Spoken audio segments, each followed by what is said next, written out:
I'm joined by a team of students from Ennis who recently competed at the VEX Robotics World Championship after winning the All-Ireland title and are now seeking support to continue their journey. Having designed, built and programmed their competition robot from the ground up, the group say the experience highlighted their passion for engineering, coding and teamwork. Well, they can prove that because they're all in studio now. However, as they transition from primary school, they say they no longer have access to the school's robotics resources, equipment or workspace. The team is now hoping to raise €2,500 to establish an independent setup that will allow them to continue building, learning and competing in future VEX robotics competitions. A couple of members of the team have joined me in studio now. I have Maria Huriina, Antosh and Hasan Jahangir. Now, you're looking for €2,500 to continue your journey. This is your chance. You get one chance to pitch this. You've got to nail it, all right? I hope all your prep work's been done. Maria, going to start with you. Why should we invest? What can your robotics do for the future? So we are raising money for robotics parts, competition fees, because all the field elements, the robotic parts, and even competition fees, it all adds up to $2,500. And if we have most of the stuff planned out, we just really need the money for it. So that's kind of our only issue. And Maria, I suppose just to clue us in a small bit, what robot did you make? What did your robot do? Last year, it's because it's different game every year. Okay. Last year we made 180 Mac. It like stacked elements. There was like pins, and they kind of like stacked them to get, and you had to get the most points in 60 seconds. So even I suppose, look, if that was a robot that just for the purpose of the competition won a game or played a game, clearly you've built something that's really intelligent there and you can tell it to do a job, and so that basically picked things up and stacked them and I suppose did it faster and in a more structured manner than the other robots you had to go up and compete against. Is that's why you won the competition essentially?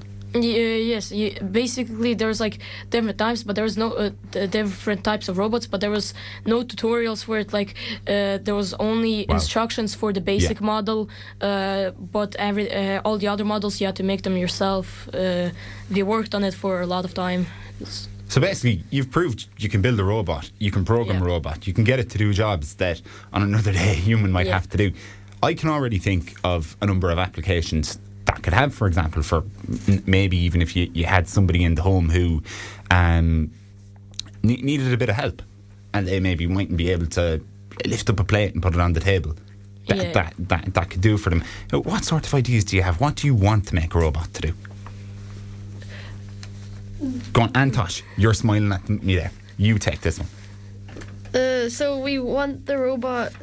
So basically, this year's game is different, but it's basically the same thing. We want it to grab elements, put it in various places to get various amount of points.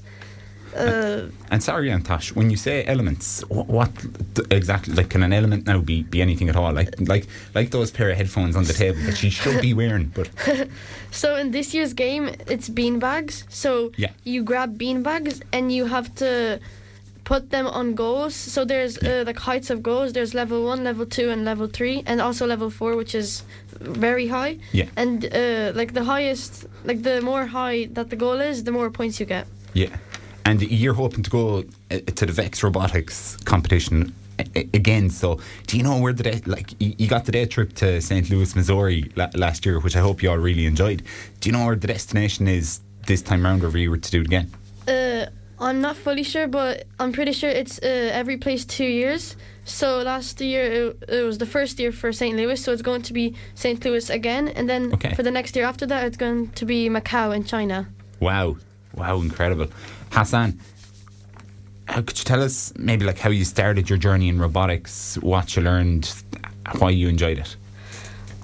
We started our robotics journey in school, and we just started coding the robot, and we found it like really fun, and we liked coding it, we liked building it, we liked everything with it. And in normal life it also helps you a lot. Even with jobs, it helps you a lot with everything, actually. Yeah.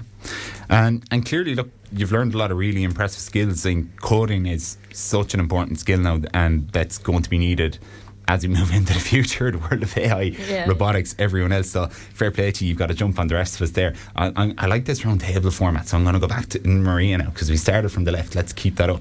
Maria, what would you like a robot to do in the world someday? What would you like now to either help people with, or what's your do you have any goals of what you want to create here? Right now, I kind of just focused on kind of just like learning more about it.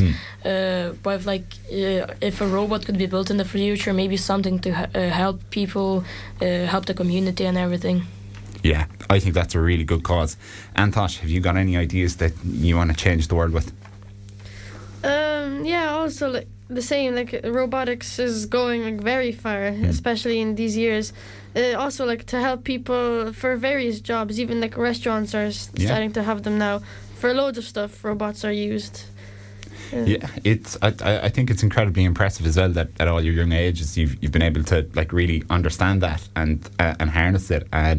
Tech is complicated, but clearly it's no barrier to you. Hasan, any ideas maybe what you'd like to try and achieve if you could get that little bit of extra support? If we get that little bit of extra support, we could be able to go to the All Islands, and if we win it, maybe we would be able to go to America again and show Ireland, and yeah. Brilliant. And there is a GoFundMe page for you. Yes. Who can provide me with details of that? So we have a GoFundMe page set up. It's called Help Us Continue Our VEX Robotics Journey. And we're trying, yes, as was mentioned earlier, we're trying to raise €2,500, and yeah, so it's called Help Us Continue Our VEX Robotics Journey, and there's a description saying like it's going to be in the students description. from Ennis. Yeah. Brilliant.